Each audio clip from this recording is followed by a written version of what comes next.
ਨਜ਼ਰ ਆ ਉਹਨੂੰ ਕਿ ਬਣਾ ਨਜ਼ਰ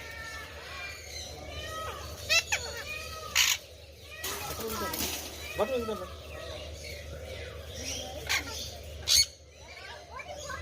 ਰਾਮ ਰੱਖਾਂ